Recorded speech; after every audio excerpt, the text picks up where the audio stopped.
Hello বন্ধু, আমি তো গাড়ি থেকে নামছি। বন্ধু অনেক কই আছো? কাছারি বাজার আইছো? হ্যাঁ বন্ধু, আমি মাত্র কাছারি বাজারে নামছি।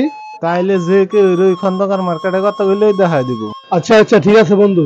আমার পাশে একটা দোকান আছে, ওই দোকানদার আমি জিজ্ঞাসি। তাইলে খন্দকার মার্কেট আয়ো, আমি অপেক্ষা করতেছি। ভাই, এই জায়গায় খন্দকার মার্কেটটা কোন দিকে? ওই যে সামনে যে বড় বিল্ডিংটা, এটি খন্দকারের মার্কেট। ভাই, আমি তো একটা রুগীর পেয়ে ছিলাম, হলে ভালো একটা কারণ থাকলে দেন তো। নেন ভাই, গাছপালা কাটল, মেডিসিন কিছু নাই, রুগীরে খাওয়াই পারবেন। নেন ভাই হর। ঠিক আছে ভাই, আপনি মুরব্বী মানুষ, আপনার কাছে যদি ভালো মনে হয় তাহলে দেন। ফরমালিন যুক্ত কাগজে রুগীরে খাওয়ান যেত না, শুধু রুগী কেন, কেউ খেয়ে যেত না। মানে আপনি মুরব্বী মানুষ, আপনার কাছে যদি ভালো মনে হয় তাহলে আমার একটা কাটল দেন।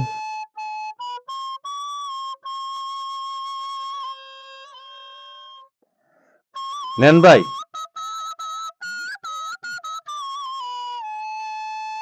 মানে কত দিতাম ভাই আপনারা? আর এই কলা কি ফরমালিন মুক্ত? একবার হরমোনের মুক্ত কলা নেন। ফরমালিন মুক্ত হলে আমার দেন কলা। বুঝতে হইতে পারতেছেন, রুগীর জন্য নিমু। ভালো হইব। রুগী খাইতে পারবো। ঠিক আছে ভাই, ভালো হইবে তো? বুঝতে হইতে পারতেছেন, রুগীর জন্য নিমু। আচ্ছা নেন, টাকাটা নেন। ঠিক আছে, ভালো থাকেন। জায়গা তাইলে, হ্যাঁ, ভালো থাকেন। আসসালামু আলাইকুম।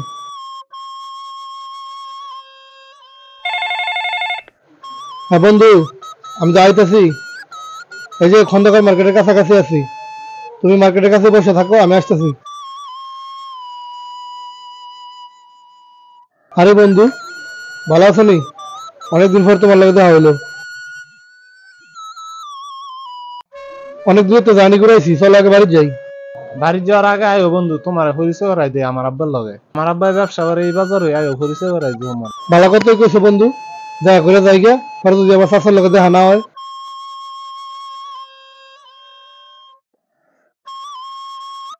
বন্ধু, এইটাই আমার আব্বার দোকান। এটাই তোমার আব্বার দোকান? আমি তো এই দোকান থেকে মাত্র ফলগুলো কিনে নিছি। যাক, ভালো হয়েছে। তো কাকা, আসসালামু আলাইকুম, ভালো আছেন? ওয়ালাইকুম সালাম। কি এই ফল আমার বাড়ি যাবো? এই ফল খাওয়ান যেত না। এই ফল আমার বাচ্চা যেত না। কাকা, আপনি কাঠগড় নিলেন গা, কলা নিলেন গা, এগুলো নেই বলে আপনি কইলেন এগুলোর মধ্যে কোনো সমস্যা নাই গা। মানে আপনার বাড়ির মধ্যে কি আপনি কইতেছেন সমস্যা আছে? এটা কি ঠিক কাকা? কি করতাম? তুমি এই ফললে আমার বাড়ি যাও, এই ফললে আমার বাড়ি যাওয়া যেত না। ব্যবসা করলে কত কুমুরি থাকতে পারে। তুমি আমার বাসাতে বেড়ায় যাও, তোমরা এটা বুঝবে না। কাকা, এটা কি কইলেন? এই ফলটা যদি আপনার বাড়িতে না নিয়া আমার বাড়িতে নিতাম, ওই ফলটা আমার বাচ্চা খেয়ে লইলে, কাটলটা আমার বাচ্চা খেয়ে লইলে, বাড়িতে থাকা অসুস্থ মানুষগুলো খাইবো, মুরব্বী মানুষ খাইবো। তো আপনি এই ফরমালিন যুক্ত খাবার শুধু আপনার বাড়ির মানুষের খাওয়াইলে সমস্যা, আর বাড়ির মানুষগুলো কি মানুষ না? এই ধরনের চিন্তা ভাবনা থাকা তো কাকা ভালো না। আমরা ছোট ব্যবসায়ী, এটা মিয়ার লাগই না, মিয়াইলে ব্যবসা করেন যেত না, ফল নষ্ট হয়ে জায়গা। আরে বেটা, কি বাদ দিতাম? এটা কোন ঠিক করছে? এই যে বিষ মিশানো ফলগুলো, এগুলো এখন তাদের বাড়িতে নিবো দেখে কাকা ফলগুলো আমার হাত থেকে নিল গা। যদি এই ফলগুলো আমার বাড়িতে নিতাম, অন্য মানুষের বাড়িতে নিব, বাচ্চারা কলা খাইবো, কাঁঠাল খাইবো। এই বিষ মিশানো ফলগুলো খাওয়ানো কি ঠিক হইব? এখন তাদের নিজের বাড়িতে যাইবো দেখে কাকার ফলগুলো আমার হাত থেকে নিছে গা। বিষ মিশানো ফরমালিন মেশানো তো সবার জন্য অপরাধ। আর এই ধরনের অপরাধমূলক কাজ করার কারণে আমি তাদের বাড়িতে যাইতেছি না।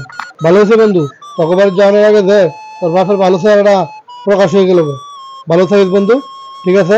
তোর লেগে দোয়া রইলো, শুভকামনা রইলো। তুই ভালো থাকিস, যাই আমি। এই ফরমালিন মেশানো, ভেজাল মেশানো ফল, কাঁঠাল, গ্রীষ্মকালীন ফলগুলো সবার জন্য ক্ষতি। তোমারে বাপ বলে বলতেছি, আমার কিনা লাগতেছে।